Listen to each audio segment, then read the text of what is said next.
하여 주옵소서. 이번에 그 긴 여행을 하면서 저는 몇 권의 책을 틈틈이 읽었습니다. 제가 비행기 안에서 그렇게 잘 자는 편이 아니라서 항상 먼 길을 떠날 때는 책을 몇 권씩 들고 다니는데요. 그 중에 터닝 포인트라는 책이 있었습니다. 이 책은 기독교 역사를 다루었었는데 그 기독교 역사를 다루었음에도 불구하고 아주 쉽고 재미있게 써서 잘 읽혀지는 그런 책이었습니다. 한마디로 저자는 여러분 짐작하시겠지만 2000년의 그 기독교 역사를 12개의 큰 사건을 중심으로 하이 터닝 포인트를 중심으로 그것을 풀이한 것입니다. 예를 들면 종교개혁과 같은 그런 놀라운 사건들을 소개하고 이 사건들이 기독교 역사뿐만 아니라 세계 역사와 인류에 어떠한 영향을 미쳤는지를 설명하고 또 그 역사의 때와 현장에 하나님께서 어떻게 역사하시고 간섭하셨는지를 쭉 기술하고 있습니다. 제가 이 책을 통해서 하나 또 발견한 것은 이 엄청난 사건들, 참 큰 사건들 아니겠습니까? 그런데 이 사건들의 시작이 결국 한 사람의 작은 시도와 몸짓에서 비롯되었다는 것입니다. 지금 저희들이 돌아보건대 그 사건들은 정말 엄청난 반향을 일으켰지만 결국 그 시작은 한 사람이 출발이었다는 것입니다. 예를 들면 종교개혁은 그저 하나님 말씀에 자신의 신앙적인 양심을 비추어 봤을 때 도저히 가만히 있을 수 없었던 한 수도사, 그 루터의 양심 고백에서 시작되었습니다. 99% 사람들이 다 양심에 찔림이 있었지만 잠잠히 있었습니다. 그런데 루터는 그 양심의 찔림을 어떻게 하지 못해서 결국 그 양심 고백을 한 것이 시작이 되었던 것입니다.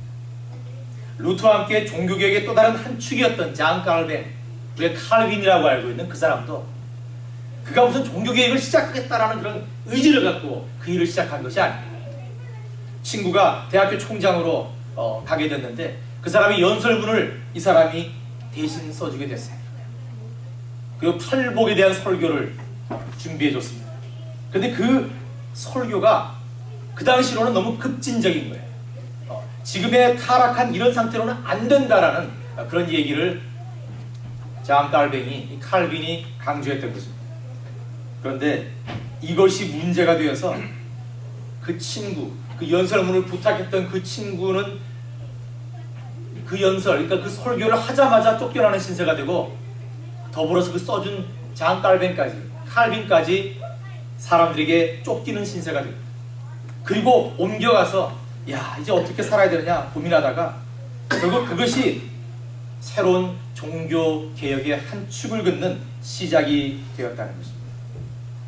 18세기에 영국의 영적인 그 놀라운 부흥도 잔 웨슬리라는 한 사람의 회심이 중심이 되었습니다.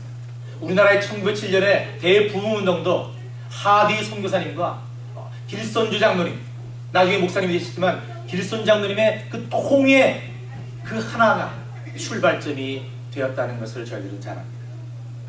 이렇게 한 사람의 인생의 터닝 포인트, 그 전환점이 결국 역사의 터닝 포인트가 된다는 것을 그 책은 열심히 증거하고 있었습니다. 그만큼 한 사람의 개인적인 터닝 포인트는 매우 중요하고 의미가 있다고 볼 수 있는 것입니다. 여러분 오늘 말씀은 저희들이 너무나 잘 알다시피 야곱이 하나님을 만난 사건, 다시 말해서 야곱 일생의 터닝 포인트를 다루고 있습니다. 오늘 말씀은 그저 여리고 잔꾀를 부리기 일삼던 정말 별 볼 일 없던 야곱이 어떻게 이스라엘 12지파의 시초가 될 수 있었고 하나님의 은혜와 복을 후손들에게 축복하는 그런 새로운 사람으로 탄생할 수 있었는가를 소개하고 있습니다. 그리고 저는 오늘 여러분과 함께 이 야곱의 터닝 포인트를 살펴보면서 저희들 각자의 인생에 있어서의 터닝 포인트를 한번 돌아보았으면 합니다. 어떤 분들은 이렇게 연세가 지긋하신 분들은 그 터닝 포인트를 몇 번이나 지나 오셨을 수도 있습니다. 그러나 그 연세에 상관없이 어쩌면 아직까지도 그 터닝 포인트를 만나시지 못하셨을 수도 있습니다. 그렇다면 저희들의 터닝 포인트는 언제 어떤 사건이었으며 또 어떤 사건이 될 것이며 또 그것은 저희들에게 어떤 의미가 있는지를 오늘 말씀을 통해서 한번 깊이 생각해 보는 것입니다. 저희들이 이미 잘 알듯이 야곱은 지금 최악의 상태에 처해 있습니다. 야곱은 아버지 이삭과 어머니 리브가를 통해서 하나님에 대한 이야기를 들었을 것입니다. 그런 교육을 받았을 것입니다. 또 함께 예배도 드렸을 것입니다. 그리고 결정적으로 리브가를 통해서 하나님께서 형이 아니라 에서가 아니라 정말 잘난 형이 아니라 나같이 이렇게 부족한 이 사람에게 하나님께서 그 복을 더하실 것이라는 약속까지 들은 바 있습니다. 하지만 그는 교묘하게 함정을 만들어서 에서로부터 장자권을 넘겨받았고 마지막에는 리브가와 짜고 에서의 축복을 가로챘습니다. 물론 이 축복은 어떤 방법으로든 하나님의 계획에 의해서 하나님의 약속대로 야곱에게 내려갔을 것입니다. 하지만 야곱은 하나님의 약속과 하나님의 때를 기다리지 못하고 자신의 방법대로 복을 쟁취하려 했었던 것입니다. 그런데 결국 이러한 야곱의 행위는 결코 자신의 삶을 복되게 하지 못했습니다. 야곱은 하나님의 그 복을 받고 누리는 것이 아니라 오히려 목숨을 지키기 위해서 모든 것을 던져두고 도망가야 하는 그런 신세에 처하게 되었습니다. 그리고 오늘 말씀이 이어지고 있습니다. 아마 야곱은 정신없이 2, 3일 정도를 도망쳤을 것입니다. 그리고 오늘 말씀 11절 이 한 곳에 이르러서 유숙이라는 것은 밖에서 별을 이불 삼아 자는 것을 얘기합니다. 그가 도망자만 아니었어도 어쩌면 그 당시 풍습대로 어떤 인근의 마을 사람들이나 유목민들에게 하룻밤 신세를 졌을 것입니다. 하지만 도망자였던 그는 불안했고 그저 사람들 없는 들에서 잠자는 것이 에서의 추격을 뿌리칠 수 있는 방법이 아닐까 생각했던 것 같습니다. 그래서 한 돌을 취하여 베개하고 누웠습니다. 여러분 이때 야곱의 마음이 어땠을까요? 여러분의 한번 야곱의 마음을 한번 깊이 생각해 보십시오. 얼마나 서글프고 얼마나 슬프고 얼마나 아팠겠습니까? 여러분 이때 야곱의 나이가 70세를 넘은 나이, 70에서 한 77세 정도 된 나이입니다. 야곱이 147세에 하나님 나라로 돌아갔다는 것을 가정해 봤을 때 오늘날 우리 나이로 대충 생각해 보면 한 40이 넘은 그런 나이, 40이 넘은 나이에 세상을 다 할 것 같고 뭔가 시작하고 뭔가 성공을 취해야 될 그 나이에 이 사람은 쫄딱 망한 상황에 처해 있다는 것입니다. 그래도 며칠 전까지는 그는 부유한 집의 아들이었습니다. 물론 아버지는 자기를 별로 좋아하지 않았고 형과도 사이가 안 좋았지만 적어도 어머니의 사랑과 지원을 받고 있었고 먹고 사는 걱정은 하지 않아도 되었습니다. 그리고 어머니의 말씀에 의하면 이제 조금 있으면 이 모든 소유가 자기 앞으로 떨어지게 되어 있었습니다. 그런데 모든 상황이 바뀌었습니다. 그야말로 야곱은 지금 자신이 지금까지 한 번도 상상해보지 않았다. 그리고 당연히 겪어보지 않았던 정말 처참한 실패, 인생의 가장 밑바닥을 맛보고 있는 것입니다. 그래서 어쩌면 야곱은 그 싸늘한 밤 눈물을 흘리며 속으로는 하나님을 원망하며 잠을 청했는지 모릅니다. 그런데 바로 이때 야곱은 그야말로 자신의 인생의 터닝 포인트가 되는 놀라운 경험을 하게 됩니다. 말씀 12절과 13절 앞부분까지 보겠습니다. 꿈에 본즉 사다리가 땅 위에 섰는데 그 꼭대기가 하늘에 닿았고 또 본즉 하나님의 사자가 그 위에서 오르락 내리락 하고 또 본즉 여호와께서 그 위에 서서 가라사대 나는 여호와니 너의 조부 아브라함의 하나님이요 이삭의 하나님이라. 저희들이 얼핏 보아도 본즉 이렇게 강조되고 있는 것을 알 수가 있습니다. 이것은 저희들은 본즉으로 해석을 했지만 보라 look at this 이 강조행이에요. 이 사건이 얼마나 중요한 것인지, 이 사건이 얼마나 야곱의 삶에 있어서 중요한 것인지를 저자는 강조하고 있는 것입니다. 앞서 잠깐 말씀드린 대로 이미 야곱은 하나님에 대해서 알고 있었습니다. 그러나 야곱은 적어도 오늘 밤 전까지는 하나님을 제대로 만나지 못했고 제대로 알지 못했습니다. 그런데 오늘 야곱이 참으로 비참한 신사가 되어서 어떠한 소망도 가질 수 없는 이때 드디어 야곱은 하나님을 보고 또 그 음성을 듣게 되었습니다. 여러분, 바로 여기에 저희들이 알아야 할 놀라운 영적 진리가 숨어 있습니다. 그것은 하나님께서는 하나님의 사랑하는 자녀들에게 늘 함께 하시고 찾아오셨습니다. 그런데 상대적으로 야곱을 비롯한 하나님의 자녀들은, 곧 저희들의 삶에서 가장 고통스러울 때, 그야말로 뜻하지 않은 인생의 밑바닥을 경험하게 되었을 때 비로소 이미 저희들 곁에 와 계셨던 하나님을 발견하게 되고 볼 수 있고 만나게 된다는 사실. 여러분, 이게 참 아픈 겁니다, 사실. 그리고 이것은 하나의 패턴으로 나타납니다. 여러분, 성경 전체를 한번 쭉 보십시오.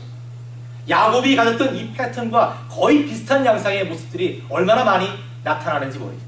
그리고 어쩌면 오늘을 사는 저희들에게까지 이 패턴, 이 형식은 이어져 내려오고 있습니다.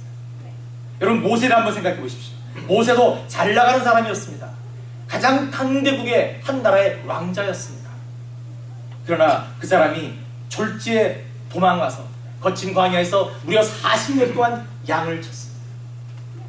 그는 더 이상 소망할 게 없었습니다. 아무것도 바랄 게 없었습니다. 그냥 먹고 사는 중이었습니다. 인생의 제일 밑바닥을 살고 있었습니다. 그런데 바로 그때 비로소 떨기나무 불꽃 가운데서 하나님을 만났습니다. 갈멜살의 치열한 영적 전투에서 최고의 극적인 승리를 거두었던 엘리야도 이세벨이 자신을 죽이겠다라는 그런 협박을 하자 냈다 도망가서 광야에 가서 하나님, 날 그냥 죽여주십시오라고 하다가 40일을 걸어 호렙산에 가서 드디어 하나님의 음성을 듣게 됩니다. 이미 지난해 저희들이 함께 은혜를 나눈 것 같이 욥도 가장 부유한 자에서 가장 비참한 자로 떨어져서 견딜 수 없는 고통을 겪으며 사람들의 조롱과 멸시를 당하는 그 바닥을 처절히 경험했을 때 비로소 이제는 눈으로 주를 배움나이다 라고 고백했다는 것을 저희들이 압니다. 이외에도 성경의 수많은 사람들이 인생의 벼랑 끝에서 마침내 하나님을 보고 듣고 만나는 체험을 했다는 것을 압니다. 그리고 아마 지금 이 자리에 계신 여러분들께서도 그러한 경험을 하신 분들이 계실 것입니다. 그리고 저희들이 많이 듣는 여러 목사님들이나 여러 믿음의 선배들이나 지금 현재도 함께 동역하는 그 간증들을 들어보면 많은 사람들이 인생의 최저점에서 하나님을 만났다라는 그런 고백을 하는 것을 볼 수 있습니다. 다시 말해서 각자의 인생의 최저점에서 하나님을 만납니다. 이것은 하나의 중요한 패턴이라는 것입니다. 그렇다면 이것은 무엇을 의미하는 것입니까? 정말 저희들이 하나님을 만날 수 있는 것은 저희들의 삶에서 좌절의 쓴맛을 본 그때, 어떤 사람에게는 사업의 실패가 있을 수 있겠고요, 어떤 사람은 병에 걸려서 고통받고 있을 때, 어떤 사람에게는 자녀가 너무 말썽을 부려서 힘들어할 때, 또 어떤 사람은 주위의 사람들이 자신을 너무나 어렵게 하는, 그래야 정말 아침에 눈을 뜨면 오늘을 어떻게 살아갈까 한숨만 푹푹 나오는 그 어려운 순간에 바로 그때만 저희들이 하나님을 만날 수 있는 것인가 라는 의문을 갖게 됩니다. 당연히 아닙니다. 저희들이 하나님을 만나기 위해서 저희들이 망해야 된다, 이런 얘기가 아닙니다. 결코 이런 얘기가 아닙니다. 분명히 말씀드리지만 오늘 이 패턴은 저희들이 하나님의 인재를 체험하기 위해서 저희들의 삶의 상태, 현실, 이것이 물론 관계는 있지만 그것이 곧 바닥이어야 한다는 것은 아니라는 것입니다. 그렇다면 저희들은 이 문제를 어떻게 받아들여야 됩니까? 저는 이렇게 풀이하고 싶습니다. 하나님께서는 당신의 사랑하시는 자녀들에게 예전부터 수없이 찾아오셨고 약속하셨고 말씀하셨습니다. 하지만 저희들은 야곱이 그랬던 것처럼 늘 찾아오신, 늘 곁에 계신 하나님을 알아보지 못했고 그 음성을 듣지 못했던 것입니다. 결국 문제는 야곱과 저희들에게 있는 것입니다. 하나님이 꼭 저희들이 밑바닥에 있을 때 저희들을 찾아오셔서 손을 내미는 것이 아니라는 것입니다. 이미 그 전에 하나님께서 얼마나 여러 번 찾아오셨는지 모르겠습니다. 아니, 하나님께서는 임마누엘 하나님은 결코 저희들 곁을 떠난 적이 없으십니다. 다만 저희들이, 야곱이 하나님께서 함께 계신 것을 모르고 나 혼자만 사는 것처럼 착각을 했던 것입니다. 여러분, 야곱을 보십시오. 그동안 부모님을 따라서 하나님을 예배하고 하나님께서 약속하신 복에 대한 말씀을 들었지만 그는 그저 자신이 목표하는 또는 갖고 싶은 것들을 쟁취하기 위해서 이런저런 온갖 방법을 동원해 치열하게 사느라고, 그리고 자신의 삶은 자신이 주장할 수 있다라는 그런 교만함 때문에 지금까지 늘 함께 하셨던 하나님을 보지 못했습니다. 비로소 자신의 모든 시도와 노력이 실패하고 자신이 모든 것을 잃었다고, 결국 자신은 아무것도 아닌 존재임을 깨달았을 때 그는 하나님을 보게 되었고 만나게 되었다는 것입니다. 여러분, 말씀 16절과 17절을 보십시오.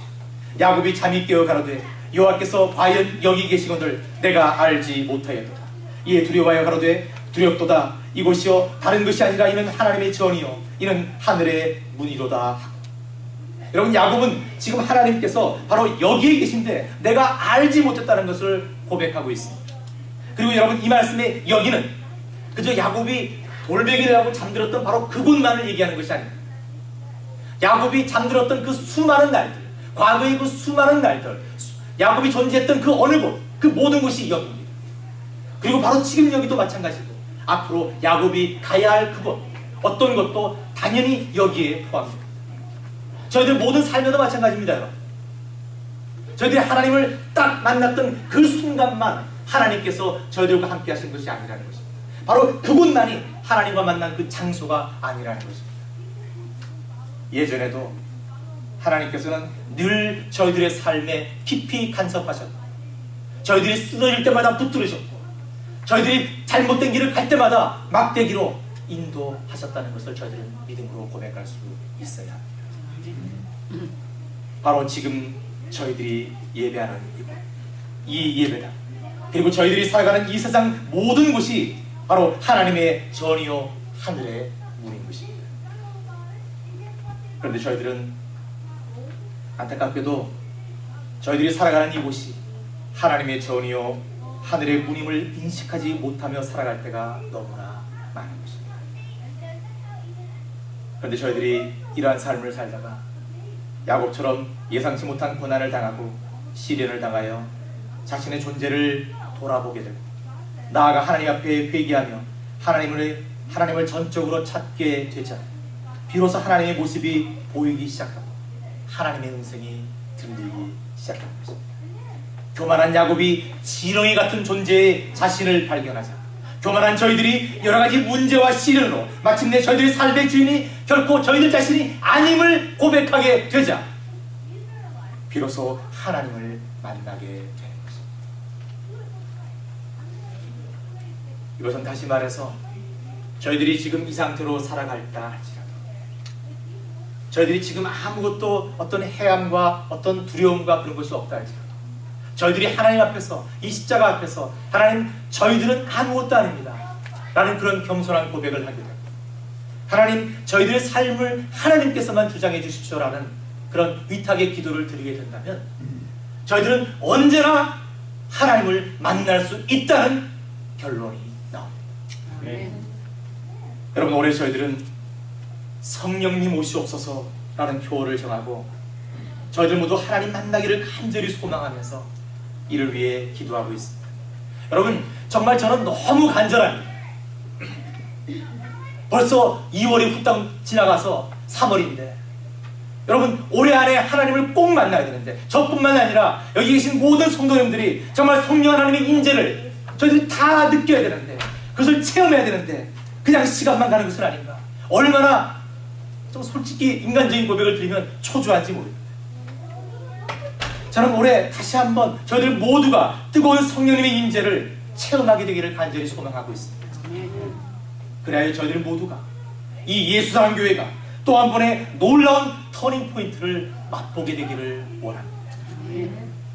과거의 모든 삶, 그리고 지금의 모든 신앙생활까지도 넘어설 수 있는, 정말 하나님의 은혜를 마음껏 누리면서 하나님의 소명을 기쁘게 감당하는 벅찬 삶을 이 터닝 포인트를 통해서, 하나님과 성령님과의 만남을 통해서 저희들이 이루어 가기를 소망합니다.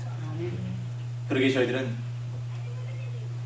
이런 임재를 체험하기 위해서 다시 돌아가서 저희들 스스로 철저히 저희들 자신을 버리고 하나님 앞에 낮아지는, 영적으로 하나님을 갈급해하는, 예수님 가르쳐주신 그 길만을 조용히 따라가는 그런 삶을 살아가야 합니다. 여러분, 지난 삶을 한번 돌아보십시오. 이제 저희들의 의지와 생각을 내려놓고 사순절을 맞아 정말 하나님, 오늘부터는 겸손한 모습으로 살겠습니다. 예수님처럼 그런 삶을 저도 한번 살아보려고 애를 쓰겠습니다. 그러니 성령 하나님 만나 주시옵소서. 성령 하나님, 그러니 예수사랑교회에 임해 주시옵소서. 이러한 기도를 간절하게 드리며 저희들에게도 또 한 번의 터닝 포인트가 다가옵니다. 사도 바울은 이러한 영적 비밀을 한 발 더 나아가서 이렇게 얘기했습니다. 고린도전서 3장 16절, 너희는 너희가 하나님의 성전인 것과 하나님의 성령이 너희 안에 계시는 것을 알지 못하느냐. 예수님이 오신 이후로 예수님께서 떠나시면서 늘 위태하고 불안한 저희들을 위해서 예수님이 가시면서 보혜사 성령님을 저희들에게 주셨습니다. 저희들 이 마음 안에, 이 악한 마음 안에 하나님께서 임재하고 계십니다. 저희들이 곧 성전입니다. 그런데 저희들은 이것을 잊어버리고 사는 거예요. 이 안에 하나님이 계신지도 모르고 엉뚱한 곳에서 하나님을 찾고 엉뚱한 곳에서 거룩함을 찾는 것입니다. 아닙니다. 저희들이 하나님 앞에 낮아지기만 하면, 겸손해지기만 하면, 내 생각과 내 고집을 버리기만 하면, 그때부터 이 안에 계신 성령 하나님께서 역사하시고 일하시기 시작하십니다. 저희들은 그것을 소망해야 됩니다. 그렇다면 이제 이 즈음에서 야곱이 저희들이 하나님을 만나는 것이, 그리고 이 만남이 저희들 삶의 터닝 포인트가 될 수 있는 이유가 뭘까요? 왜 하나님을 만나는 것이 저희들 삶의 터닝 포인트가 되는 것입니까? 말씀 13절 뒷부분부터 15절까지를 보겠습니다. 너 누운 땅을 내가 너와 내 자손에게 주리니 내 자손이 땅에 특별같이 이르러서 동서남북에 핀만할지 땅의 모든 족속이 너와 내 자손을 인하여 복을 얻으리라. 내가 너와 함께 있어 내가 어디로 가든지 너를 지키며 너를 이끌어 이 땅으로 돌아오게 할지라. 내가 네게 허락한 것을 다 이루기까지 너를 떠나지 아니하리라 하시니라. 왜입니까, 여러분? 왜 하나님과의 만남이 저희들 인생의 터닝 포인트가 될 수밖에 없습니다. 그것은 이제부터 하나님께서 저희들과 늘 함께 하시면서 저희들의 모든 삶을 간섭하시고 주장하시기 때문입니다. 그러기에 저희들 삶은 이제 더 이상 실패가 없을 것입니다. 이제 저희들 삶은 더 이상 아픔이 없을 것입니다. 더 이상 좌절이 없을 것입니다. 왜? 하나님께서 함께 하시기, 하나님께서 그렇게 내버려두지 않으시기, 그리고 설사 현실적으로 그러한 아픔이 있다 할지라도 성령 하나님께서 저희들을 위로하시고 달래시고 견딜 수 있는 힘까지도 늘 주실 것입니다. 바로 이것 때문에 저희들이 성령 하나님을 만난다는 것은 저희들 삶의 터닝 포인트가 될 수밖에 없는 것입니다. 자, 마지막으로 그렇다면 이렇게 하나님을 만남으로 놀라운 복을 받은 터닝 포인트를 경험한 저희, 이미 여러분 중에 많은 분들이 경험하셨을 것입니다. 그리고 여러분 아직까지 하지 않으셨다면 사모하시기 바랍니다. 과연 그게 뭔데? 하나님, 저도 그런 거 한번 경험해보고 싶습니다. 하나님, 저도 하나님 만나주십시오. 그래서 제 삶이 변화되기를 소망합니다. 하나님, 이 세상을 이렇게 허무하게 살고 싶지 않습니다. 여러분 기도하십시오. 기도하고 간절히 구하십시오. 만나주실 것입니다. 성령님께서 그 안에서 나오셔서 여러분께 음성을 들려주실 것입니다. 자, 이런 삶을 저희들이 경험했다면 어떻게 살아가야 합니까? 말씀 18절부터 22절까지 야곱의 서원에서 저희들은 그 답을 찾아볼 수 있습니다. 그것은 첫째, 18절 19절 돌을 가져 기둥으로 세우고 그 위에 기름을 붓고 그곳 이름을 베델이라 하였더라. 무엇입니까? 첫째, 하나님을 예배하는 것입니다. 하나님을 예배하는 삶입니다. 하나님을 찬양하는 것입니다. 하나님을 즐거워하는 것입니다. 하나님을 기억하는 것입니다. 저희들은 이러한 삶을 살아야 됩니다. 왜? 하나님께서 저희들의 모든 삶을 주장하시고 저희들에게 복 주시기 때문에 그렇습니다. 두 번째, 21절 22절 앞부분, 여호와께서 나의 하나님이 되실 것이요 내가 기둥으로 세운 이 돌이 하나님의 전이 될 것이요. 이제 더 이상 하나님은 타인의 하나님이 아닙니다. 아버지, 어머니, 우리 할아버지, 내 아내의 하나님이 아닙니다. 이제 하나님은 바로 나의 하나님이 되었습니다. 내가 존재하는 한 어디를 가든 바로 그곳이 하나님의 전이 되는, 그야말로 일평생 하나님과 동행하는 삶을 살게 되었다는 것을 의미합니다. 그리고 하나님을 사랑하는 그러한 삶을 살아가는 것입니다. 그리고 마지막으로 인생의 터닝포인트를 지난 사람은 말씀 22절 뒷부분, 하나님께서 내게 주신 모든 것에서 10분의 1을 내가 반드시 하나님께 드리겠나이다. 하나님께 주신 모든 것을, 그것이 물질이든 지식이든 경험이든 시간이든 이러한 귀한 것들을 하나님께서 주셨음에 감사하고 다시 하나님께 그것을 감사함으로 돌려드리는 그런 삶을 살아가는 것입니다. 바로 이러한 삶이 하나님을 만난 하나님의 자녀의 삶이라고 할 수 있습니다. 오늘 저희들은 야곱이 베델에서 하나님을 만남으로 그의 삶의 중요한 터닝포인트가 되었던 사건을 돌아보면서 또한 저희들의 터닝포인트, 즉 하나님과의 만남에 대해서 한번 생각해 보았습니다. 결국 저희들 삶에 있어서 가장 중요한 시점, 이 터닝포인트는 저희들이 하나님, 예수님, 성령님을 인격적으로 만나는 바로 그 순간이라고 할 수 있습니다. 그러기에 저희들은 더욱 하나님을 만나기를 소망해야 하고 계속해서 하나님과의 깊은 교제에 열심을 다해야 합니다. 그리고 이렇게 하나님과의 만남이 저희들 삶의 터닝포인트가 될 수밖에 없는 것은 바로 그 시점 이후로 하나님께서 저희들과 함께 하시고 저희들을 지키시고 인도하시고 떠나시지 않으시기 때문에 그러기에 저희들은 결코 실패할 수 없고 지지 않습니다. 마지막으로 이미 하나님 만난 저희들은 앞으로 더욱 하나님을 예배하고 사랑하고 하나님께 저희들이 모든 것을 내어드리는 그런 감사하는 삶을 살아가야 하는 것입니다. 사랑하는 성도 여러분, 저는 하나님께서 성령님 오시옵소서라는 표어를 주신 바로 올해 저희들 모두가 다시 한번 저희들 삶의 터닝포인트를 경험하게 되기를 바랍니다. 다시 한번 성령님을 뜨겁게 체험하고 성령님과 동행하고 감사하는 열정적인 삶의 시작이 바로 올해가 되기를 바랍니다. 그리하여 저희들이 만날 때마다 내가 하나님을 이렇게 체험했습니다, 내가 하나님 만난 하나님이 이렇습니다라고 고백하고 간증하는 그런 영적인 부흥이 이 예수사랑교회에서 시작되어서 이 예수사랑교회의 터닝포인트가 이 지역을 부흥시키는 또 다른 역사의 터닝포인트가 되기를 간절히 소망합니다. 아멘. 여러분 이를 위해서 열심히 기도하십시다. 기도하겠습니다. 하나님 감사합니다. 그 옛날 베델에서 야곱을 만나주셨던 하나님, 오늘날 저희들에게 찾아오셔서 저희들을 만나주시고 저희들의 삶을 인도하시고 저희들에게 복 주시는 하나님을 이심을 저희들이 믿습니다.